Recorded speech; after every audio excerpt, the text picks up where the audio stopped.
Guys, അങ്ങനെ പറഞ്ഞതേ വിജയദശമി ആയിട്ടുണ്ട്. അങ്ങനെ ഞാനും ചേച്ചിയും കൂടിയാണ് കേട്ടോ ഇന്ന് അമ്പലത്തിൽ പോകുന്നത്. നമുക്ക് വണ്ടി പൂജിക്കാനുണ്ട്. മറ്റേ വണ്ടി അച്ഛൻ രാവിലെ പോയി പൂജിച്ചിട്ട് പോയി. ഇത് ചേച്ചീനോട് കൊണ്ടുപോകാൻ പറഞ്ഞിട്ടുണ്ടായിരുന്നു. അങ്ങനെ ഞാനും ചേച്ചിയും കൂടി വണ്ടിയിലാണ് വന്നിട്ടുള്ളത്. പിന്നെ നമ്മൾ വേഗം അമ്പലത്തിൽ പോയി പൂജിക്കാൻ വേണ്ടിയിട്ട് റെസീറ്റ് ആക്കണം. അങ്ങനെ വണ്ടി നമ്പറും പേരൊക്കെ പറഞ്ഞ് റെസീറ്റ് ആക്കിയിട്ടുണ്ട്. ഇനി അത് പൂജയ്ക്ക് എന്നിട്ട് അവിടെ നിന്ന് ഇങ്ങനെ വിളിക്കും. അപ്പോൾ നമ്മളത് പോയി വാങ്ങിയാൽ മതി.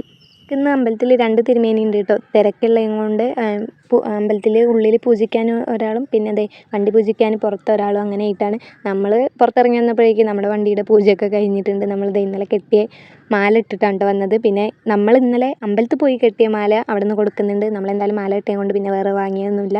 പൂജയൊക്കെ കഴിഞ്ഞ് ചേച്ചി നേരെ വണ്ടി എടുത്ത് ഡ്യൂട്ടിക്ക് പോയിട്ടുണ്ട്. പിന്നെ നമ്മൾ ഉള്ളിൽ വന്ന് കുറച്ച് നേരം അവിടെ മാലയൊക്കെ എടുത്തു കൊടുക്കാനൊക്കെ കൂടി. അത് കഴിഞ്ഞപ്പോഴേക്കും ബുക്ക് പൂജയ്ക്ക് വെച്ചതൊക്കെ കിട്ടിയിട്ടുണ്ടായിരുന്നു. നമുക്ക് എല്ലാ കൊല്ലം നടയിൽ വെച്ച് കഴിഞ്ഞാൽ അവിടെ നിന്ന് തന്നെയാണ് തരാറ്. ഇത് പ്രാവശ്യം ഒക്കെ പുറത്തേക്ക് വെച്ചിട്ട് അവിടെ നിന്ന് പേര് വിളിച്ചിങ്ങനെ തരിക ചെയ്തത്. ബുക്ക് തന്നു കഴിഞ്ഞ് കുറച്ച് കഴിഞ്ഞപ്പോഴേക്കും സന്തോഷ് മാഷ് വന്നിട്ടുണ്ടായിരുന്നു. ആണല്ലോ കുട്ടികളൊക്കെ എഴുത്തിനിരുത്തുന്നത്, ആദ്യാക്ഷരം കുറിക്കുന്നത്. അപ്പോൾ അതൊക്കെ കുറച്ച് നേരം ഇരുന്ന് കണ്ടു. അത് കഴിഞ്ഞപ്പോൾ ഒരാൾ ബാക്കിൽ കൂടെ വന്ന് തല്ലിയിട്ട് ഓടുകയാണ് കേട്ടോ. നമ്മുടെ സുധീരൻ്റെ കുട്ടിയാണ് കേട്ടോ. വീഡിയോ എടുക്കുന്ന കണ്ടിട്ടാണ് അങ്ങനെ മണ്ടുന്നത്. ആ മുണ്ട് എടുത്തിട്ട് ഞങ്ങൾ പറയുന്ന മുണ്ട് പോരണേ നോക്കിക്കോന്ന്. തല്ലും ഇതൊക്കെ കഴിഞ്ഞ് പിന്നെ എന്നെ ഏട്ടൻ വിളിച്ചും കൊണ്ട് പോവുകയാണ്. ഒരിക്കൽ ഫോട്ടോ എടുത്ത് കൊടുക്കാൻ വേണ്ടിയിട്ട്. അതിനാണ് അവിടെ നിരന്ന് നിൽക്കുന്നത്. പിന്നെ ഫോട്ടോ ഒക്കെ എടുത്ത് കൊടുത്ത് നമ്മുടെ ബുക്കും ചിലങ്കയൊക്കെ എടുത്തിട്ട് നമ്മൾ വീട്ടിലേക്ക് പോന്നിട്ടുണ്ട്. അപ്പോൾ അതിൻ്റെ ലോങ് വീഡിയോ ചാനലിലുണ്ട്. അത് കാണാത്തവരാകെ പോയി കണ്ടു നോക്കും. ഇന്നത്തെ വീഡിയോ ഇത്രയുള്ളൂ. വീഡിയോ ഇഷ്ടപ്പെട്ട ലൈക്ക് ചെയ്യുക, ഷെയർ ചെയ്യുക, കമൻറ്റ് ചെയ്യുക. അപ്പോൾ ഓക്കെ.